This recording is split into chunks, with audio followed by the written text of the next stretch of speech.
Welcome back to the Better Learning Podcast. My name is Matt Rogers, and in this special episode, we're taking you on the road with us to hear directly from members of the A4LE Association for Learning Environments community. Over the past several months, we had the opportunity to attend several A4LE regional conferences across the country, connecting with architects, educators, planners, designers, and industry partners who are all passionate about creating better learning environments. At each conference, we asked attendees a few questions. What does it mean to be radically student-centered? What are the biggest opportunities and challenges facing educational facility planning and design today? What conversations should more people in our industry be having? And of course, we threw in a few fun local questions along the way. This episode features conversations and insights from A4LE Midwest Great Lakes Regional Conference in St. Louis, Missouri. Without further ado, let's dive in. What's your favorite city landmark anywhere in the world, and how do you think it compares to the Gateway Arch? All right, so here's the big reveal. My favorite city landmark is the Golden Gate Bridge. Here's why, and how does that compare to the St. Louis Arch? I think it's very comparable. I can remember going to San Francisco and standing, down by the water and looking up at the bridge and just sort of being in this awe-inspiring moment. It's so massive. It's such a landmark for that city. I get the same feeling standing under the St. Louis Arch, standing under that, looking up and thinking about the history that's brought to our community here in St. Louis and what that landmark meant as the gateway to the West. And then, to some sense, there's a parallel to the Golden Gate Bridge as well. That is the West, that is the far coast. And being an engineer, I look at both of those structures as just a modern marvel. And standing underneath the arch or standing next to the Golden Gate Bridge, it sort of takes your breath away. I probably have a pretty cheesy answer. It is truly the Gateway Arch. There's nothing like the Gateway Arch. We've spent years coming back to the area and driving from Milwaukee. It's a game every day, right? You're in the car with the kids and who could spot the arch first? And it's so iconic and special and unique, and you see it in a picture and it doesn't seem like much, but there's something about standing at the base of this Erwin arch and just this immense, insane monument to what humanity can do. Probably my favorite building is the TWA terminal at JFK Airport, which is also by the same architect. He just had this amazing expression of flight in that airport terminal. It's been turned into a hotel now, which would definitely be fun to go to. I think his work was just the same with the arch, expressing a positivity in that age and the potential for technology, which was during that mid-century period. I'd have to say the Chicago skyline is probably my favorite landmark. And when we get up there, I try to make a dash to the lakefront to kind of stand with my back to the east and look west. And, but it's definitely comparable in some ways because the St. Louis Arch, we travel back and forth to Chicago and Illinois frequently. So coming back over the bridge, that the Gateway Arch coming over 44 always is that welcoming sign that we're almost home. And now having an office in St. Louis, kind of that same feeling is when you get downtown and if you're fortunate enough to get down there on a quiet day, standing underneath the arch is still a pretty good feeling with river in the background, and it's pretty special still. That's a tough question. I have a lot of favorite landmarks. The one that sort of comes to mind is maybe Mount Rushmore. It's not a city landmark, but it's definitely a cool landmark. A lot of people say they're a little bit underwhelmed when they get there, but to think about what it takes to just carve that out of a mountain, it's just like this humongous art piece there and a tribute to the nation, everything. I think that's really cool.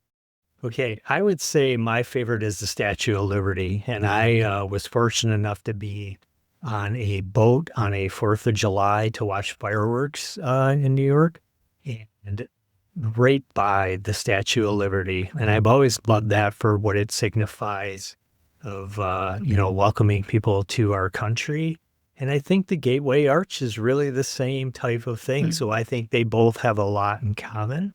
And I haven't seen the Gateway Arch yet, but I will tomorrow. So very excited about that. I've heard a lot of wonderful things. And matter of fact, my son Josh, when I mentioned I was coming here, he said, make sure you go to the Gateway Arch. You have to see that. You'll love it. So really looking forward to it.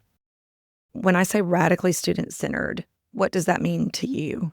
So in my world, coming from the operational side of K-12 education, I think of radically student-centered more from that lens of a facilities and a building perspective. And so that's the contribution that I think Capital AE provides to the K-12 market, is understanding what facilities do you have and how can you best focus your finances and your resources into every student. And taking that from a radical perspective sometimes means looking at your portfolio as a whole and saying, I have these many schools and this amount of students. And sometimes radical decisions have to be made to make sure that every dollar available is going into the classroom and, quite frankly, not going into things that aren't needed. There's a lot of extra expenditures that are being made across the country in K-12 education. And we've seen declining enrollment across the nation. We're seeing lower birth rates. And so radically centered student to me means taking every dollar and getting the most out of it, every penny and getting the most out of it for every student. When you work in education, you really are stewards of the next generation. Every single thing that you do in a space really affects what the next generation is experiencing, what they're learning, what their social emotional context will be like during most of their day. You know, my daughter's now in school and she has this whole life that I know nothing about. And the physical environment of her school day shapes so much, not only for her and her peers, if they're able to really be collaborative and work together, if they have access to natural daylight, if they have quick thermal comfort. We actually put the air conditioning system into my daughter's elementary school. So, you know, it may not be the most exciting project, but it's been really impactful for her, right? Really just when we're designing, we try to make every single space as useful and beautiful and joy-filled as possible for students. There's no corner that's too unimportant to not be part of that. For me, radically student-centered means providing opportunities, finding places for every student to find his or her ideal learning space. Both of my students, both my kids, were non-traditional students. They both went to a very high-achieving high school that is very much a college prep model. But through wonderful collaborations with the teachers, we have been able to craft them an experience that found very unique pathways to meet each one of their unique personalities and skill sets. And as an architect, it has been challenging. They both, all of their school buildings that they had gone to are nearly 100 years old. And actually right now, we are engaged with my home school districts, envisioning what next generation of spaces might look like. Too late for my kids, but still, it's very, very important work. So finding those opportunities, both in the physical realm, but also in these human-to-human connections. How do we facilitate that in the spaces and the environments that we create to find that unique space that meets every unique kid, wherever they may be? For me, it means taking the perspective of the student and thinking about it through their eyes, and combining that with all of the research and best practices that we can gather. And so that's why A4LE is so important, to share all of that. Thing that I came here to present about, and so that's been on my mind, is working to create spaces that support special ed students being integrated into the general population. It turns out that accommodating students with special needs ends up creating benefits for all students. Things like Special ed students are often more sensitive than the general population to acoustics, but lowering the sound levels in a classroom, that just benefits everybody, especially at elementary school age. So it's looking for those opportunities to benefit all different kinds of students. The other thing that we get with integration of special ed with the general population is the benefits of what's called reverse inclusion, where the students that are general population students also benefit by having special needs students in the classroom with them. They can develop empathy. They can understand the whole range of different student abilities. So we see that as well. So I think about students that maybe help me remember what radically student-centered means. And I think about CJ Howe, and he was a student that I had when I was a first grade teacher. And he was definitely not interested in any strategies I had to offer when it came to reading. And I had to really think differently about how I was going to get things across to him. And it really helped me. He was interested in wrestling, like WWE stuff. And at the time, this was the 90s. And I went to the library and got some VHS tapes on WrestleMania. And I had zero background in it. But I had to learn about his favorite wrestlers. And so we would take some time and watch some of these videos together. And then we would write our own stories about some of these wrestlers. And I was just really desperate and it just reminded me so much that there are students that have these interests. And if you can just really hone in on those, you can get some things going. So I think about CJ a lot. Yeah, I think where I see this the most is just remembering that the spaces that we create are housed by kids who just want to be kids. And so often we're in rooms full of adults making decisions for them. And there's a superintendent we work with on the regular who always says, are we making decisions for the adults? Or are we making decisions for the kids? So like remembering that we're doing what's best for the kids, not what's best for the adults. So if something is inconvenient or not ideal, but it's better for kids, it's the right thing to do. And as a parent with 3 kids, like of trying to do that, I bring that home with me as well, of thinking, how do I parent well, and how do I love them and guide them in the same way? So yeah, it's kind of interesting because I once had a mentor tell me that there's 2 buildings that are designed for their occupants, but they never have those occupants involved in the conversations.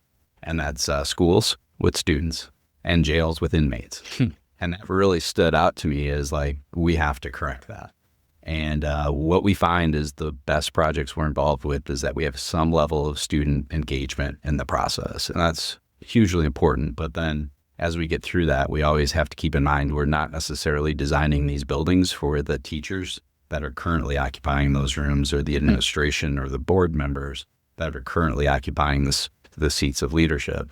And that's why we specialize in the market segments that we do, is to help bring that thought leadership forward and that outside perspective into those situations to really help use that combination of their expertise at the local level and their knowing of their community and their staff and their teachers of the community, combined with our expertise within education, to really develop a program and a project that's specific to them, but might elevate it above and beyond maybe that first vision of what they had for the project. If we keep bringing every decision back to what those students need, not only today, but really for the next 20, 30, 40 years, that's when we can really be a little bit more radically student-centered than we would be otherwise. So in our district, we have this phrase that I think is very similar to radically student-centered. We say champions for all students. I think those are very similar phrases there.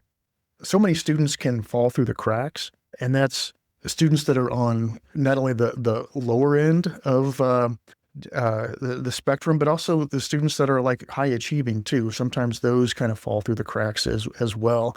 And I think being radically student-centered is just understanding that full range and full needs of all kids and all the students, and trying to plan good spaces for them, which can mean very, very different things. Radically student-centered means every decision you make, every action, your collaboration with all the people that are involved in your organization all the decisions are made centered around kids, and not really even all kids, but more importantly, every kid, because every kid needs something different. So you have to be fired up for really getting to know kids, building those relationships, those connections with kids and their families, really finding out how kids learn best, because everyone doesn't learn the same way, and they don't always master something at the same time. So really getting in tune to what tools, resources, things that are out there to help you as you build and strengthen that relationship and that connection with a kid. What are those things that really help them thrive? So I think radically student-centered just means you're always keeping kids, every single kid, at the forefront of all decisions you make within the school district. How do you approach a school design process with maximum impact in mind and not just a replacement of a building? Yeah, so as far as not just replacement of a building, I think that's key. When new construction occurs or remodels occur or a new school is in the works, understanding that impact is the beginnings of this work. And so the way that we look at replacement of buildings is looking at an entire portfolio and saying, where is the growth in your district? Where is the decline in your district? Do we have portfolio-wide decline? And if so, are there opportunities to redistribute, or do we need to look at massive transformation? And so one example of that, we had a district who was operating out of 3 schools. It was a small community. They had a primary school, an intermediate school, and then they had already consolidated their middle school and high school into the old high school. The buildings were built in the 30s, the 40s, and the 50s. And we looked at an opportunity for us, instead of just replacing one of those buildings, is there an opportunity to replace all 3 and build a combined school where pre-K all the way through 12th grade are on the same campus. They are able to leverage the same cafeteria and kitchen, and they had multiple gyms. But out of that assessment process, we helped them develop a plan. That plan identified a new pre-K-12 school. All 3 of the existing schools would be demolished, and out of that new combined school was for the district to pass a bond. The bond was an $8 million bond, and then we worked with the district and the state to subsidize that process, where the state was able to contribute approximately $92 million, and the district was contributing $8 million. And so out of a $100 million project, this community that's been operating out of schools for literally 100 years is now on the cusp of entering into a brand new school that will literally change the community for generations.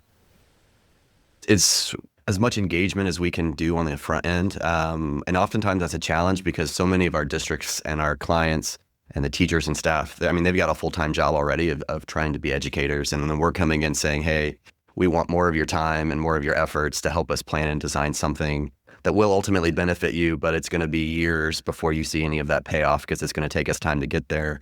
But knowing that investment will pay off and trying to show them as much as possible and getting people out of their comfort zone and out of the things that they know, out of the box that they teach in, and showing them that people do this differently, and so just give them things to consider and really engage in that process. We've done a lot of work at Westfield High School in Westfield, Indiana, and they're a really thoughtful group to have worked with, and we'll kick things around with their leadership team. I know we've been in meetings where we were talking about lockers, and it was a passing period, and the principal opened up the door, grabbed 3 kids out of the hallway, and said, "Hey, show me your locker, and how big is your backpack, and how many backpacks do you go to your locker?" It was just really interesting to just be that saturated into the school culture, and the design for the kind of a classroom addition for them ended up in these kind of neighborhoods or pods with flexible classrooms that could kind of flow in and out of each other with different design styles. And part of that was based off this security feature that we can compartmentalize those off the main building. So to create transparency into classrooms and that flexibility, we needed a barrier outside of the classroom. So we did that. And interesting enough, that First Lady Jill Biden had visited this school a year or two ago, and so the Secret Service was working on procedures of how they were going to set up the room, and then have to bring her into the room, and then bring her out of the room, and then they have all of these kind of contingency plans, right? If X, Y, or Z happens, then we have to move into this space. And afterwards, the superintendent calls me and says, "Well, hey, your pod design was Secret Service approved because they loved it. They had all the things they needed. They could move her in and out separately from all of the students who were coming to meet with her. There was a safe area inside that was enclosed and away from windows. And so it worked out really, really well. They were very complimentary of it. And I mean, I don't know, you can get higher praise than that when you're coming away from it. So When I think about this, I think about when I worked with teachers exclusively for, the last 20 years of my career, and really helping to support teachers in a collaborative setting and really making sure that collective teacher efficacy was at the heart of everything we did. And that's very difficult to do when you can't see each other. And we took so much time to study PLCs and the DeFore work, and they would happen on like a Tuesday after school or every other Thursday after school. And it wasn't really embedded into the daily culture. And it reminds me of a time when I was a first-year teacher, and it's the first time you need to collaborate, which is when you need somebody to cover your class to go to the bathroom. And I had a teacher cover my class so I could run to the bathroom. And as I'm coming down the hall, my mentor teacher has the kids captivated in this lesson, and it's elapsed time. And I'm teaching the same lesson, but she's teaching it on a number line. And I'm teaching it like the math series has me teaching it with these analog clocks, and my kids just aren't getting it. And so I'm standing out in the hallway kind of looking at her, and she just signals for me to come in. And so I said, "I just want to see how you're doing this, because I'm not doing it that way, and my book isn't showing me how to do it this way." And she's like, "Oh my gosh, you absolutely have to teach it on a number line. This is really the only way they kind of like hop and skip on the number line to understand elapsed time."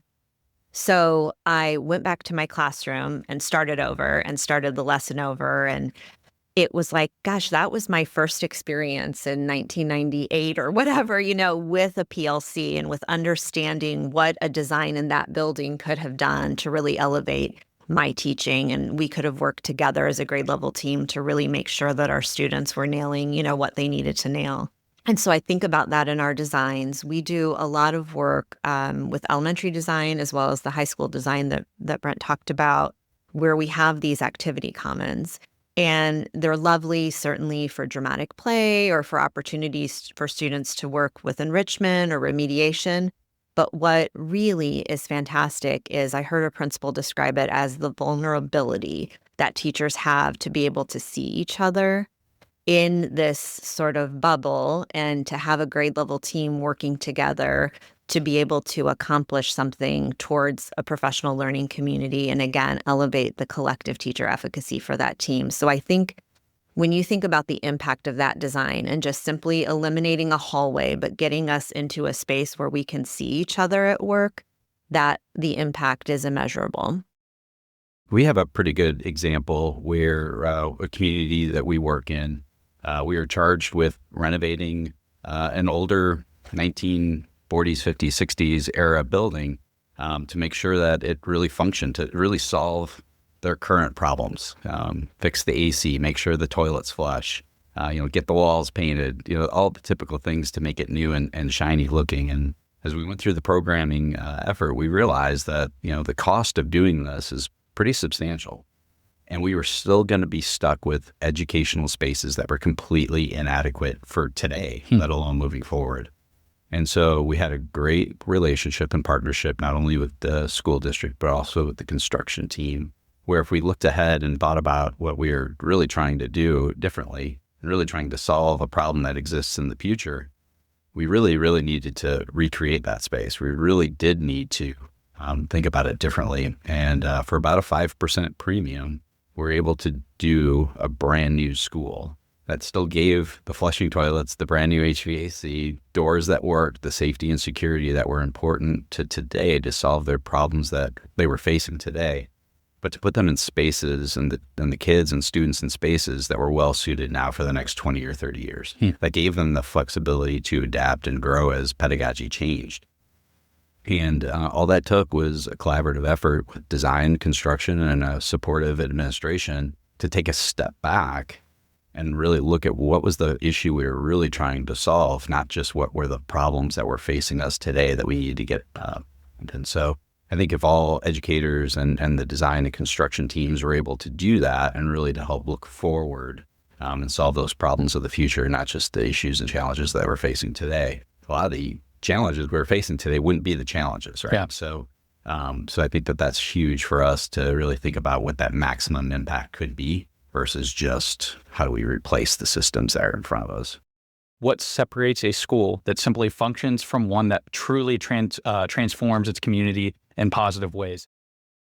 So we have 30 some different schools in our district, and a few years ago we made this big push to have each of these schools in a very clean feeder pattern. We have 4 high schools, and so now we have. If you start at this elementary school, you're going to feed up to this middle school and to this high school. Before it was a little bit mixed where you would go. So that has gone a long ways to really making communities out of those schools, very strong communities.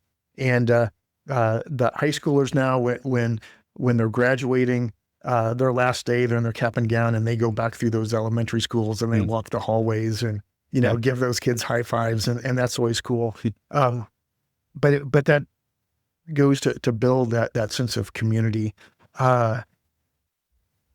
Another thing we did, so again, several years ago, we had like 2 stadiums for the entire district, like football stadiums, and one served, the north 2 schools, and the other one served the southern 2 schools, and you always kind of got that feeling that you were playing football in someone else's stadium unless it was there at your school.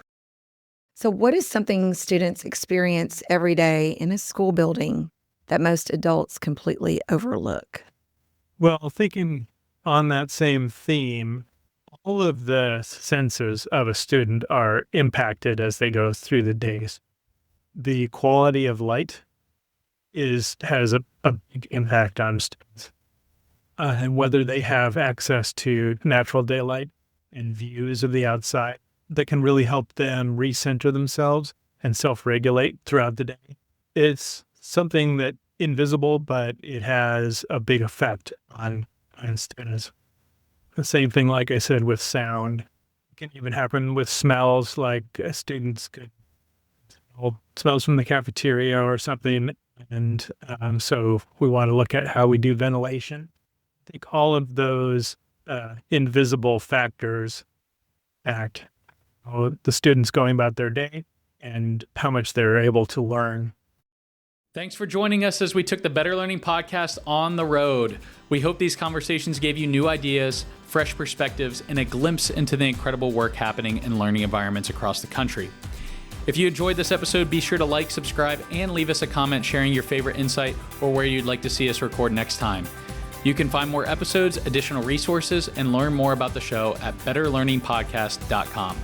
Thanks for being a part of the Better Learning community, and we'll see you next time.